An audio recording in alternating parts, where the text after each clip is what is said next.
आज ही Doubtnut app download करें। Doubtnut पर होगा अब आपके सभी मैथ्स, केमिस्ट्री, फिजिक्स और बायोलॉजी डाउट्स का सफाया।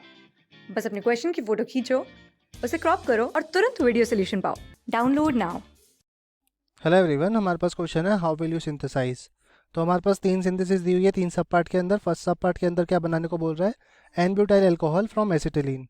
तो एसिटिलीन का फॉर्मूला देखें तो क्या होता है, ये 2 कार्बन एटम चेन है, बीच में डबल ट्रिपल बॉन्ड प्रेजेंट होता है। तो यहाँ पे हम अगर इसके हाइड्रोजनेशन कर दें रिंडलर कैटलिस्ट के साथ, तो हमें जो हाइड्रोजनेटेड प्रोडक्ट मिलेगा वो हमारे ट्रिपल बॉन्ड को रिड्यूस कर देगा डबल बॉन्ड के अंदर। तो यहाँ पे डबल बॉन्ड रिड्यूस होकर हमें एक एथीन मॉलिक्यूल मिल जाएगा। अब इस इथीन मॉलिक्यूल की अगर हम रिएक्शन कर दें HBr के साथ, तो यहाँ पे एक इलेक्ट्रोफिलिक एडिशन रिएक्शन होकर हमें एक एल्काइल हैलाइड मिल जाएगा इथाइल ब्रोमाइड की फॉर्म में। तो ये इथाइल ब्रोमाइड जो है हम इसको आगे यूज़ करेंगे, हमें क्योंकि 4 कार्बन एटम चेन चाहिए 2 कार्बन एटम से, तो इसको हम आगे यूज़ कर सकते हैं। अब जो हमारे पास ये एसिटिलीन मॉलिक्यूल है, इसके पास यहाँ पे ये हाइड्रोजन प्रेजेंट है। हाइड्रोजन जो एसिडिक है, इसकी हम रिएक्शन बेस के साथ कर सकते हैं। तो बेस का काम क्या होता है, प्रोटोन का एक्सट्रैक्शन। तो प्रोटोन का ये वाला हम एक्सट्रैक्शन कर सकते हैं, क्योंकि ये प्रोटोन हमारा आसानी से निकल जाएगा, क्योंकि ये एक एसिडिक प्रोटोन है। और यहाँ पे जब ये प्रोटोन निकल जाएगा तो हमारे पास एक सॉल्ट जनरेशन हो जाएगी C- और Na+ की फॉर्म में। अब हम इसकी रिएक्शन फर्दर किसके साथ कर सकते हैं, जो हमारा कंपाउंड CH3CH2Br था, जो हमने फर्स्ट कंपाउंड बनाया था। अब क्योंकि ब्रोमीन की इलेक्ट्रोनेगेटिविटी ज़्यादा होती है, तो इस वजह से अपने ऊपर पार्शियल नेगेटिव चार्ज और कार्बन एटम के ऊपर पार्शियल पॉजिटिव चार्ज जनरेट कर लेंगे। अब नेगेटिव पार्ट वाला कार्बन पॉजिटिव चार्ज के ऊपर जाके अटैक कर लेगा और ब्रोमीन ग्रुप को बाहर निकाल देगा। अब हमारे पास स्ट्रक्चर क्या जनरेट हो जाएगा, इसके बाद CH ट्रिपल बॉन्ड C और जो CH2CH3 जो बच गया, इसके अलावा साइड प्रोडक्ट बन जाएगा इसमें NaBr। इसको हमें कंसिडर नहीं करना है, हमें जो कंसिडर करना है वो 4 कार्बन एटम चेन कंसिडर करनी है। तो अब इसके अंदर यहाँ पे अब ट्रिपल बॉन्ड अभी भी प्रेजेंट है, तो हम द्वारा फिर इसकी हाइड्रोजनेशन रिएक्शन कर सकते हैं। जो ट्रिपल बॉन्ड प्रेजेंट था उसको हम डबल बॉन्ड के अंदर कन्वर्ट कर सकते हैं। तो ये डबल बॉन्ड कन्वर्ट होगी और हमारे पास क्या स्ट्रक्चर जनरेट हो गया, एक ब्यूटीन स्ट्रक्चर जनरेट हो गया। अब हम इसकी reaction hydroboration oxidation reaction consider कर दे, हाइड्रोबोरेशन और ऑक्सीडेशन रिएक्शन।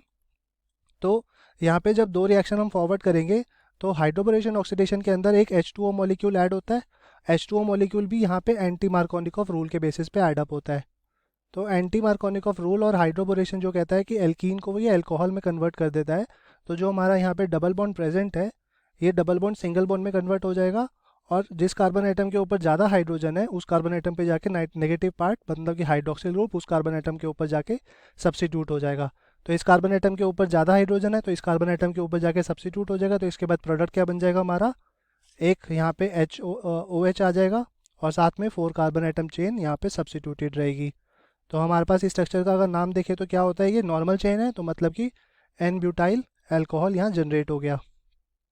तो इसका मतलब हमारा फर्स्ट ऑप्शन कंप्लीट हो गया। सेकंड ऑप्शन की बात करें तो हमें एलाइल अल्कोहल बनाना है प्रोपेन से। तो प्रोपेन कितने कार्बन एटम की चेन है, पहले वो डिस्कस करेंगे। तो प्रोपेन यहाँ पे 3 कार्बन एटम चेन होती है, CH3 CH2 CH3। तो अगर हम इसकी रिएक्शन क्लोरीन के साथ कर दें यूवी लाइट की प्रेजेंस में, तो यहाँ पे रेडिकल जनरेट होगा, फ्री रेडिकल सब्स्टिट्यूशन रिएक्शन होगी।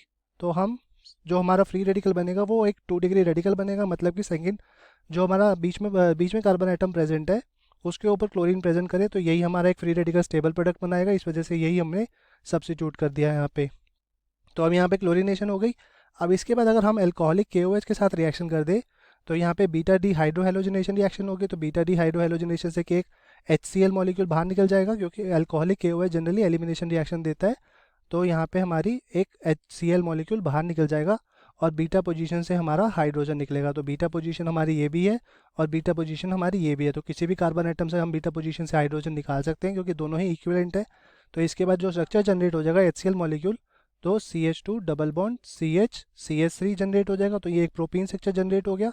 अब प्रोपीन की अगर हम रिएक्शन क्लोरीन के साथ करें हाई टेम्परेचर पे, क्लोरीन के साथ हाई टेम्परेचर पे अगर रिएक्शन करें, तो जब कभी भी हाई टेम्परेचर पे किसी एल्कीन की रिएक्शन होती है, तो वो एलाइल पोजीशन पे जाके सब्स्टिट्यूशन होता है। एलाइल पोजीशन पे जाके सब्स्टिट्यूशन हो जाएगा, तो मतलब ये हमारा जो स्ट्रक्चर है, ये कार्बन एटम इस समय एक एलाइल पोजीशन पर अटैच है। तो इसके ऊपर जाके हमारा क्लोरीन ग्रुप जाके सब्स्टिट्यूट हो जाएगा, क्योंकि जो रिएक्शन हो रही है वो हाई टेम्परेचर पर हो रही है। तो CH2CH double bond CH2Cl structure generate हो जाएगा। तो ये जो हमारा स्ट्रक्चर बन जाएगा, इसको अगर हम आगे फर्दर AgOH के साथ रिएक्शन कर दे, सिल्वर हाइड्रोक्साइड के साथ, जो Cl ग्रुप यहाँ पे लिविंग ग्रुप प्रेजेंट है, हमारा अल्कोहल के अंदर कन्वर्ट हो जाएगा। CH2CH डबल बॉन्ड जो है बीच में और CH2OH। तो ये स्ट्रक्चर क्या बन गया इस समय, एलाइल अल्कोहल। और हमें स्टार्टिंग में क्या लिया था, प्रोपेन। अब प्रोपेन से हमने एलाइल अल्कोहल बना लिया और हमें सेकेंड पार्ट के अंदर यही बनाना था, एलाइल अल्कोहल फ्रॉम प्रोपेन, तो ये भी पार्ट कंप्लीट। नेक्स्ट पार्ट क्या है, ग्लिसरॉल फ्रॉम एसिटिलीन। अब एसिटिलीन का स्ट्रक्चर क्या देखा था हमने पहले भी, CH ट्रिपल बॉन्ड CH, तो इसको हमें ग्लिसरॉल में कन्वर्ट करना है। तो एसिटिलीन की जब हम रिएक्शन हाइड्रेशन रिएक्शन करें HgSO4 और H2SO4 की प्रेजेंस में, तो ये हमें एक एसिटल्डिहाइड मॉलिक्यूल पहले देंगे। एसिटल्डिहाइड की फर्दर हम ऑक्सीडेशन कर दें तो हमें एसिटिक एसिड मिल जाएगा, और एसिटिक एसिड की फर्दर रिएक्शन हम कैल्शियम हाइड्रोक्साइड सॉल्ट के साथ कर ले तो हमें एक कैल्शियम ऑक्सलेट सॉल्ट मिल जाएंगे, कैल्शियम एसिटेट आयंस के फॉर्म में, एसिटेट फॉर्म्स मिलेंगे यहाँ पे। तो CH C double bond CH COO oxygen twice, तो ये हमें कैल्शियम एसिटेट आयन मिल जाएंगे। अब इसकी हम रिएक्शन फर्दर ड्राई डिस्टिलेशन के अंदर करें, ड्राई डिस्टिलेशन, तो हमारे पास जो ये कैल्शियम एसिटेट आयन बने थे ये हमारे एक एसीटोन में कन्वर्ट हो जाएंगे। अब एसीटोन की फर्दर रिएक्शन क्लोरीन के साथ करें, एसीटेट की फर्दर रिएक्शन क्लोरीन इन हीटिंग कंडीशन, तो हमारे पास ये क्लोरीनेटेड प्रोडक्ट मिल जाएंगे, CH2Cl C double bond O CH2Cl। अब इसकी रिएक्शन फर्दर KOH के साथ करें तो KOH यहाँ पे एक्वस कंडीशन मिलेंगे। अब जो Cl ग्रुप यहाँ पे लिविंग ग्रुप प्रेजेंट है और एक्वस KOH है तो मतलब न्यूक्लियोफिलिक सब्स्टिट्यूशन रिएक्शन हो जाएगी, और Cl जो लिविंग ग्रुप है यहाँ पे Cl ग्रुप दोनों बाहर निकल जाएंगे और CH2 की जगह पे OH ग्रुप अटैच हो जाएंगे, तो CH2OH और ये C double bond O CH2OH। अब हम इसकी फर्दर रिएक्शन अगर लिथियम एल्युमिनियम हाइड्राइड के साथ कर दें तो जो बीच में कार्बोनिल ग्रुप प्रेजेंट है वो भी हमारा OH के अंदर कन्वर्ट हो जाएगा, और जो हमें स्ट्रक्चर जनरेट कर देगा वो हमारा एक ग्लिसरॉल स्ट्रक्चर जनरेट कर देगा। तो ये स्ट्रक्चर जो होता है वो हमारा ग्लिसरॉल होता है, और हमें बनाना भी यही था, तो हमारा एसिटिलीन से हमें ग्लिसरॉल भी हमने कंप्लीट कर लिया, जो कि हमारा थर्ड ऑप्शन में दिया हुआ था, ग्लिसरॉल फ्रॉम एसिटिलीन। सो तीनों सिंथेसिस डिस्कस कर ली है। Thank you, hope you like it.